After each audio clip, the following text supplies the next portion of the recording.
The purpose of education is to replace an empty mind with an open one. Malcolm S. Forbes. Welcome to English Gate. Please subscribe to our channel and press the bell icon to receive the notification of all upcoming informative videos. This is lecture number 5. Lecture number 4 में हमने tenses का introduction पढ़ा था. आज के lecture में हम present tense start करेंगे. प्रेजेंट टेंस को उर्दू में ज़माना हाल कहा जाता है और इसकी सबसे पहली सब टाइप प्रेजेंट इंडेफिनिट टेंस कहलाती है. आज के लेक्चर में हम प्रेजेंट इंडेफिनिट टेंस को डिटेल से डिस्कस करेंगे. प्रेजेंट इंडेफिनिट टेंस को उर्दू में ज़माना हाल मुत्तलिक कहा जाता है और इंग्लिश में इसे सिंपल प्रेजेंट टेंस भी कहा जाता है और प्रेजेंट सिंपल टेंस के नाम से भी जाना जाता है. रूल्स. सबसे पहले हम प्रेजेंट इंडेफिनिट टेंस के असूल पढ़ेंगे. टेंसेस को सही तरह से इस्तेमाल करने के लिए ज़रूरी है कि इनको समझा जाए, ना कि इनको क्रैम किया जाए. बीइंग उर्दू स्पीकर्स हम तमाम टेंसेस की उर्दू में रिकग्निशन ज़रूर करते हैं. प्रेजेंट इंडेफिनिट टेंस की उर्दू में पहचान क्या है? At the end of Urdu sentences we use. Urdu फ़िक्रात के आखिर में हम इस्तेमाल करते हैं कौन से अल्फाज? ता है, ती है, ते हैं, ता हूँ, ती हूँ. फॉर इंस्टेंस, सारा सिलाई करती है, बच्चा रोता है, लड़के स्कूल जाते हैं. In these 3 examples there are the words ती है, ता है, ते हैं. अब ती, ता और ते यहाँ पर इंडेफिनिट को शो कर रहे हैं और है और हैं प्रेजेंट टेंस को शो कर रहे हैं, क्योंकि प्रेजेंट टेंस मौजूदा दौर में होने वाले काम के लिए इस्तेमाल होता है.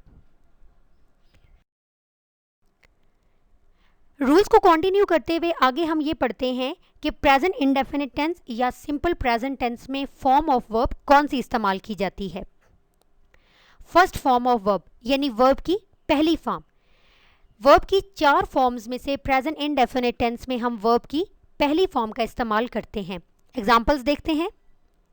ईट, ड्रिंक, रन, मेक, गो एट्सेट्रा.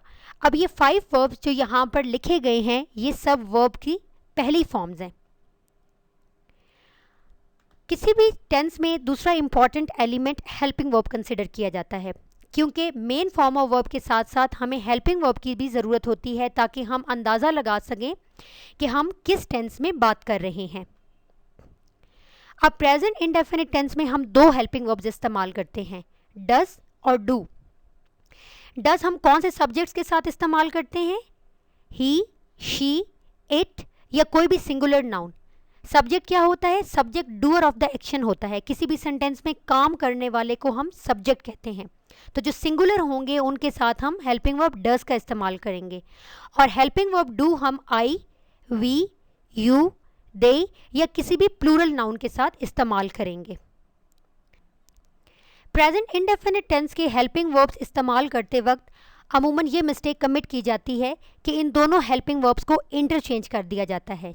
लेकिन यहाँ पर ये कॉन्सेप्ट अच्छी तरह क्लियर करने की ज़रूरत है कि हेल्पिंग वर्ब डज हम किसी सिंगुलर सब्जेक्ट या सिंगुलर नाउन के साथ इस्तेमाल करेंगे.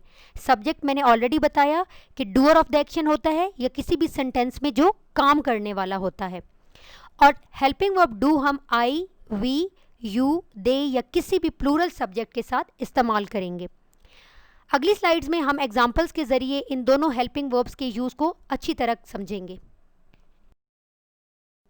Sentence formula. अब हम देखते हैं कि प्रेजेंट इंडेफिनिट के सेंटेंसेस किस तरह बनाए जाते हैं. सबसे पहले हम अफर्मेटिव सेंटेंसेस की बात करेंगे. अफर्मेटिव सेंटेंसेस को हम सिंपल सेंटेंसेस भी कह सकते हैं और पॉजिटिव सेंटेंसेस भी कह सकते हैं, यानी मस्बत जुमले. सबसे पहले हम सब्जेक्ट लेंगे, वो कोई भी सिंगुलर नाउन होगा, ही, शी, इट या किसी का भी नाम होगा. उसके साथ हम लगाएंगे फर्स्ट फॉर्म ऑफ वर्ब और उस फॉर्म ऑफ वर्ब के साथ हम एस या ई एस का एडिशन करेंगे और आखिर में हम ऑब्जेक्ट लगाएंगे. ऑब्जेक्ट क्या होता है? रिसीवर ऑफ द एक्शन, यानी जिस पर काम हो रहा होता है. एग्जाम्पल देखते हैं. सब्जेक्ट क्या हो गया यहाँ पर हमारे पास? शी, सिंगुलर नाउन है. उसके साथ हमने फॉर्म ऑफ वर्ब लगाई फर्स्ट गो और उस फॉर्म ऑफ वर्ब के साथ हमने ऐड किया ई एस और आगे हमने ऑब्जेक्ट लगाया जिम. इस सेंटेंस को अगर हम इकट्ठे पढ़ें तो she goes to the gym. अब इस सेंटेंस में हमें ये चीज़ क्लियर हो गई है कि सिंगुलर नाउन था, तो सिंगुलर नाउन के वर्ब के साथ हमने ईएस की एडिशन की है ये शो करने के लिए कि वो जाती है। कहाँ जाती है? जिम में जाती है। जाती है, ती है को शो करने के लिए हमने फर्स्ट फॉर्म ऑफ वर्ब के साथ ईएस लगाया है। जब प्लूरल नाउन्स की बात आती है तो सेंटेंस स्ट्रक्चर क्या होता है या फॉर्मूला क्या होता है? सबसे पहले अगेन इसमें भी हम सब्जेक्ट लेते हैं, आई हो सकता है, यू हो सकता है, या कोई भी प्लूरल नाउन हो सकता है, वी हो सकता है, दे हो सकता है। उसके साथ हम फर्स्ट फॉर्म ऑफ वर्ब लगाएंगे और उसके साथ हम ऑब्जेक्ट लगा देंगे।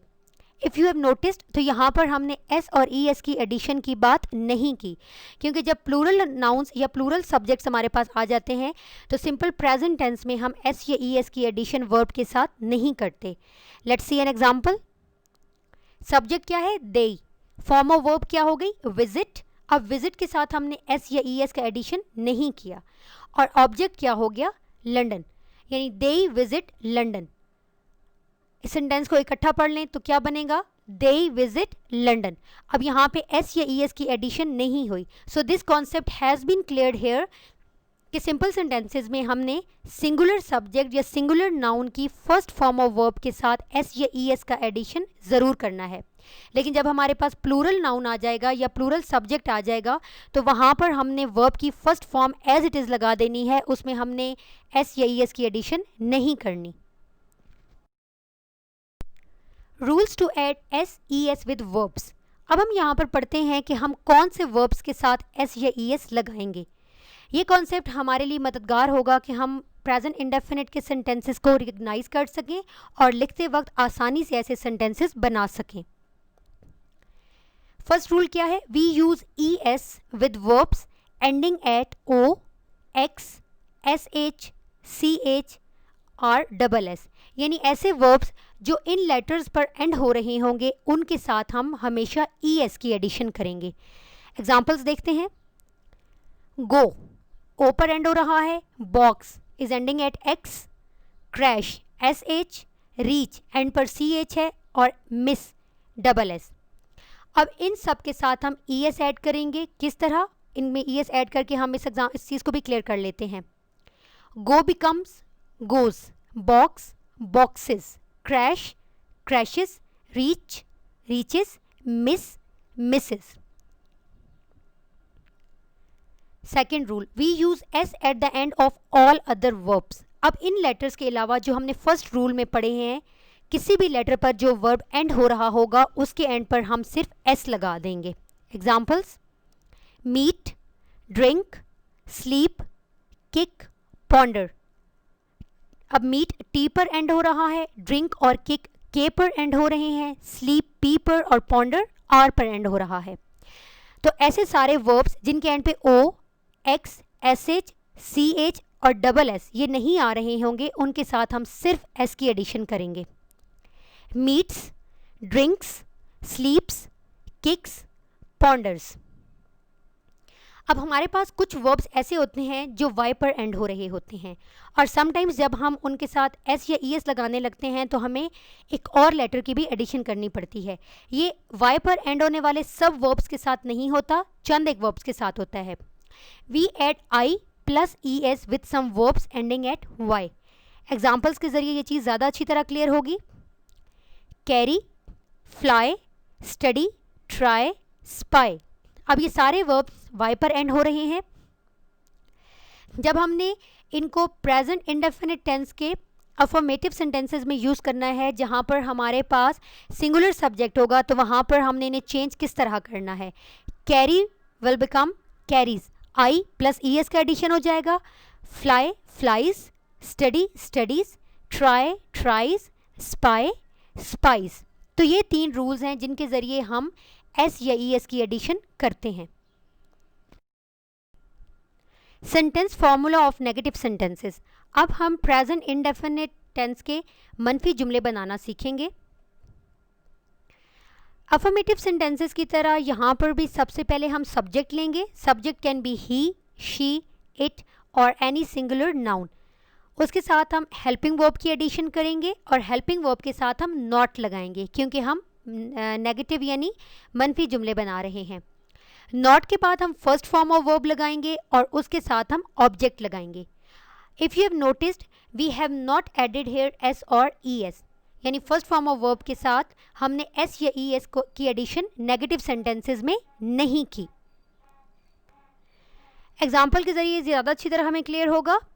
सब्जेक्ट क्या है? शी। हेल्पिंग वर्ब क्या है? डज। उसके साथ हमने नॉट लगा लिया। फर्स्ट फॉर्म ऑफ वर्ब हमारे पास गो है और ऑब्जेक्ट हमारे पास जिम है।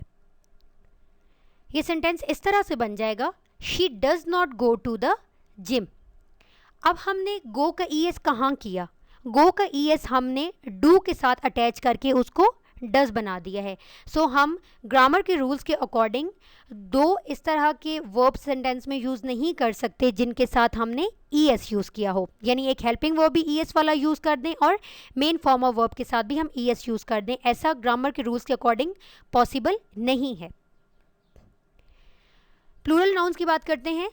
सब्जेक्ट लेंगे आई, वी, यू, दे और एनी प्लूरल नाउन, उसके साथ हेल्पिंग वर्ब ऐड करेंगे, उसके साथ नॉट की एडिशन करेंगे और उसके साथ फर्स्ट फॉर्म ऑफ वर्ब और उसके साथ ऑब्जेक्ट लगा देंगे।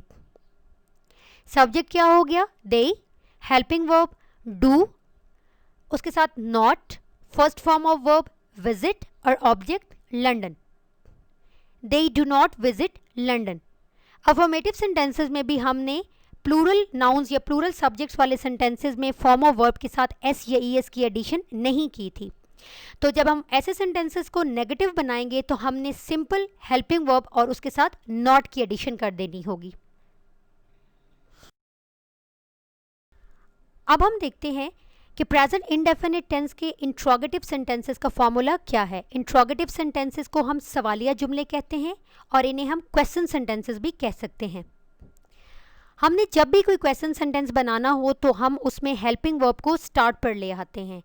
यही फार्मूला यहाँ पर भी अप्लाई होगा कि सबसे पहले हम हेल्पिंग वर्ब लगाएंगे, उसके साथ हम सब्जेक्ट लगाएंगे, ही, शी, इट और एनी सिंगुलर नाउन, और उसके साथ हम first form of verb attach करेंगे और उसके साथ object.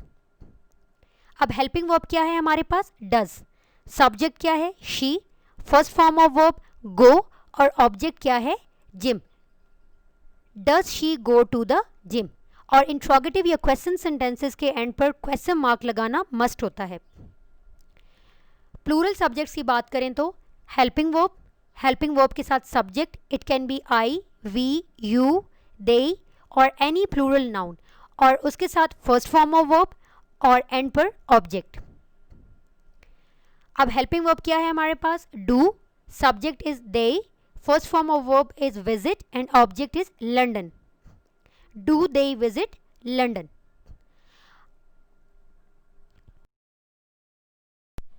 Let's discuss how to make negative interrogative sentences. Negative interrogative sentences का क्या मतलब है? मनफी सवालिया जुमले, ऐसे सवालिया जुमले जिनमें हमने not का इस्तेमाल करना है। स्ट्रक्चर या फॉर्मूला क्या है कि सबसे पहले हम हेल्पिंग वर्ब लगाएंगे, हेल्पिंग वर्ब के साथ हम सब्जेक्ट लगाएंगे। अब सब्जेक्ट ही, शी, इट या कोई भी सिंगुलर नाउन होगा, उसके साथ हम नॉट की एडिशन करेंगे, उसके बाद हम first form of verb use करेंगे, then we will use object and at the end we will put a question mark.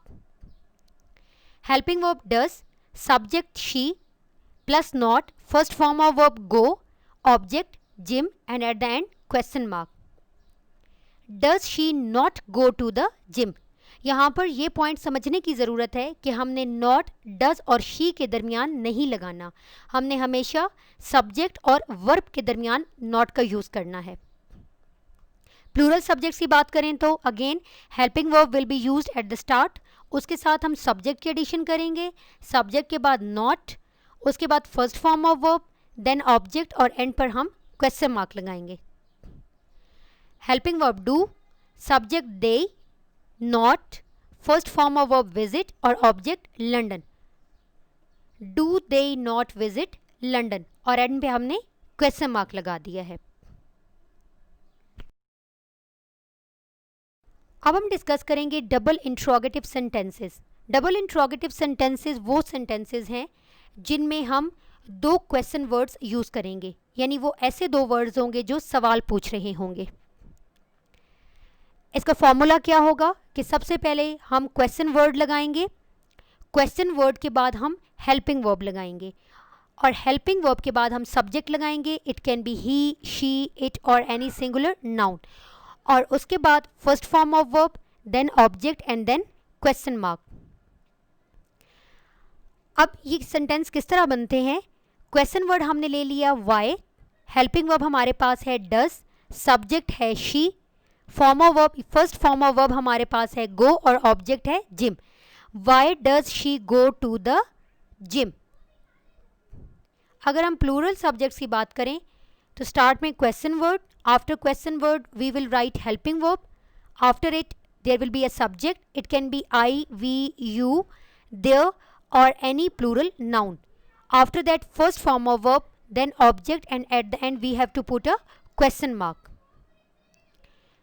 Again we have a question word why, helping verb do, subject they, first form of verb visit and object London. Why do they visit London? अब double interrogative sentences में एक चीज़ याद रखने की ज़रूरत है कि हमने यहाँ पर क्वेश्चन वर्ड्स जो यूज़ करने हैं वो वेयर, वाई, व्हाट या हुम होंगे। हम यहाँ पर हु का इस्तेमाल नहीं करेंगे क्योंकि हु के बाद हम डू या डज नहीं लगाते। अगर हमने ऐसा सेंटेंस बनाना हो जिसमें हमने क्वेश्चन वर्ड हु लगाना हो तो उसको हम इस तरह बोलेंगे। एग्जाम्पल हम देख लेते हैं, हु क्लीन्स द हाउस। अब यहाँ पे हमने डज नहीं लगाया, हमने हु के बाद वर्ब की फर्स्ट फॉर्म लगाई जिसके बाद हमने एस की एडिशन की। इस सेंटेंस को अगर हम नेगेटिव बनाना चाहें तो ये ऐसे बनेगा, who does not clean the house. कुछ और एग्जांपल्स देख लेते हैं ताकि डू और डज का यूज हमें ज्यादा अच्छी तरह समझ आ सके। बारिश मूसलाधार होती है, इट रेन्स हैविली। अब इट था, सिंगुलर सब्जेक्ट है तो फॉर्म ऑफ वर्ब के साथ हमने एस की एडिशन की। हम फुटबॉल खेलते हैं, वी प्ले फुटबॉल। अब हमारे पास एक प्लूरल नाउन था तो हमने फॉर्म ऑफ वर्ब के साथ एस यूज नहीं किया। नेगेटिव में चेंज कर दें तो बारिश मूसलाधार नहीं होती है, इट डजंट रेन हैविली। अब यहाँ पे डज नॉट भी लगाया जा सकता है और उसी कंट्रैक्शन डजंट भी लगाई जा सकती है। हम फुटबॉल नहीं खेलते हैं, we don't play football. Same case here कि हम यहाँ पे डू नॉट भी यूज कर सकते हैं और उसी कंट्रैक्शन डोंट भी अप्लाई की जा सकती है। क्वेश्चन स्टेटमेंट्स, क्या बारिश मूसलाधार होती है, डज इट रेन हैविली। क्या हम फुटबॉल खेलते हैं, do we play football. Present indefinite tense is used. अब हम देखते हैं कि प्रेजेंट इंडेफिनिट टेंस क्या क्या बताने के लिए इस्तेमाल होता है। Very first, to show habits, यानी जो हमारी आदत बन जाती हैं उनको शो करने के लिए। I brush my teeth twice a day, ये एक आदत है। टू टॉक अबाउट फैक्ट्स, हकाइक के बारे में बात करने के लिए जिनसे डिनायल मुमकिन नहीं। The sun rises in the east, अब ये एक ऐसा फैक्ट है जिसको हम डिनाई नहीं कर सकते। आप यहाँ पर वर्ब का यूज़ देखें तो ये सारे प्रेजेंट इंडेफिनिट टेंस हैं। टू टेल रूटीन, यानी जो रूटीन रोज़मर्रा का मामूल होता है उसको बताने के लिए भी हम प्रेजेंट इंडेफिनिट टेंस का इस्तेमाल करते हैं। ही वॉचेस हॉरर मूवीज़, ये उसकी एक रूटीन है कि वो मूवीज़ तो देखता है। कौन सी मूवीज़? हॉरर मूवीज़ देखता है।